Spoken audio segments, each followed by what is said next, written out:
For those of you who don't know, our organization is a professional association in St. Louis made up of authors, small publishers, a little bit bigger publishers, self-publishers, and the people who provide publishing services like editors, designers, marketing people, things like that. They all come together in this group to further the business of publishing and to help each other learn how to do the things you need to do to succeed in this business. Today we have the great privilege of unveiling a piece of work that's been going on for a year now. We had a number of people who entered the contest. What they did was they submitted the first 20 pages of their manuscript, and those 20 pages were read by a jury of authors and editors who narrowed it down to 3 finalists. The 3 finalists were taken to a panel of 3 judges. One was a retail bookstore owner, one was an editor, and the other was a literary. He teaches literature at one of the community colleges, Maryville, I believe it is. And from the 3 of them went on to determine who was the winner. And then we had the winner and the 2 finalists. Our 2 finalists were David Gurian. He wrote a science fiction novel, which I believe he's going on to work on the publishing of that at this point.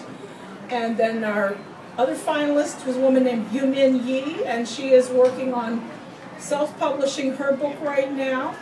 And the grand prize winner of the contest, who was chosen to go on and receive all the help that she needed in order to bring her book fully into life, from manuscript all the way through to the finished product, is Mandy Langston Manley.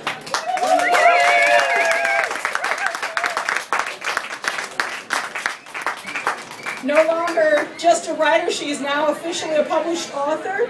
And we've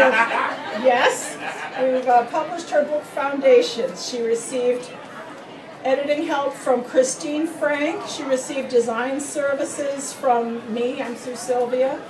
And then she's receiving some marketing assistance also. She's begun working on doing her marketing up to now. The fact that some of you are here because you know about this means it's working. And we're really, really thrilled to reveal the book. Even she didn't get to see it until today. Do the okay, here it goes. Okay, first you can see a little.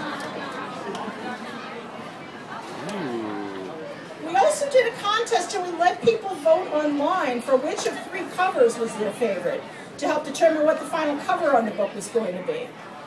So it was totally a surprise here. Here's the little book.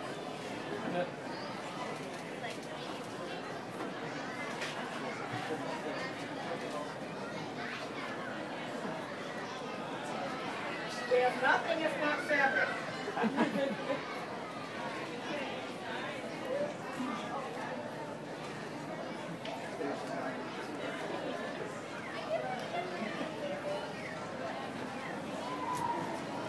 Ta-da! Yeah!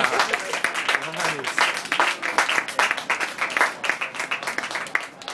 As the winner of the contest, her book will be featured with the gold seal you see here. It's so new they haven't even come back yet from the vendor, so real gold seals will be available in a week. One of the things that we're going to do today too is we're going to treat you to a little sample of the book. Mandy's going to talk a little bit about her process with writing, and then she's going to read a little bit from the book for you. And after the presentation is done, we invite you back to the St. Louis Publishers Association booth, where you can be the first to purchase copies of the new book.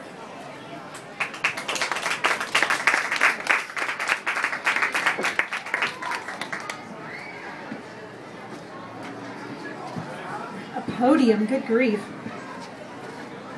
I've never been a podium kind of a person, so I'll just stand right here. Is that okay? So, everybody wants to write a novel. Everybody at some point has a story in their head that they feel like is waiting to get out, waiting to escape. And sometimes you feel like it's a story that you want to share with other people. Last year, while working as the managing editor of a magazine about motorcycling, a friend came into my office and said, Mandy, you edit entirely too much and you write entirely too little. And I said, I appreciate your faith in my craft. That is very kind of you. I don't really have much time to write a novel. Who has time to write a novel? It's a daunting task. You look at it as this entire completed work that's just waiting to be on the page, but it's so big in your brain you can't fathom how to get it all out. And so he told me that I didn't have to do it over 10 years. I didn't have to do it over 5 years. I could do it in 30 days. And so he hooked me up with a very, very wonderful organization that every year in the month of November does National Novel Writing Month. It is called NaNoWriMo, by those of us that practice the craft. And basically for 30 days you deprive yourself of family, you deprive yourself of all but caffeine and the most bare amounts of food to get you going. You sort of lose your sanity, you lose your way down a meandering path of fiction. Sometimes a shovel of death pops in and kills off characters that you don't like writing about anymore just because you're sick of writing about them. The shovel did not make it into my book, unfortunately, but I think I still have some time on the planet, so it just might make an appearance in a future book. But anyway, on October the 29th last year, I went to NaNoWriMo. I signed up. All you have to do is sign up, and then they start sending you emails, and they send you emails once a week. They send you emails once a day. They send you emails about their emails that they sent you last week. You get lots of emails, and they encourage you, and they tell you that you are not allowed to edit during the month of November. To finish a 50,000-word novel in 1 month, you have to write 1,667 excruciatingly painful words every single day. You have to wake up and write. You have to go to sleep, wake up and write. You have to go to work, go back home, write. You have to skip Thanksgiving dinner sometimes to write. It is not the best month for writing a novel, but it is the month that National Novel Writing Month happens in, and then so by God, that is when I was going to write my book. I sat down on November the 1st, prayed for the blessings of all the saints, and began typing. And I probably got a couple of thousand words in the very first time I sat down. I had no idea what I was writing about. It was just like I was watching, this sounds very trite, but it's the truth. It was like I was watching a movie and hearing a dialogue in my head between people. It's kind of like schizophrenia, except it's socially acceptable. I was watching this movie in my head, and I was writing down these characters that I was thinking about. And I'd been doing a lot of genealogy research in my own family lineage, and really was curious about who these people were, more than just their name, the day they were born, the day they died. I wanted to know who they were. I've been doing some research on Ancestry.com, which I love. And so these names started popping out at me. There are names in my family that I've always heard and mean a lot to me.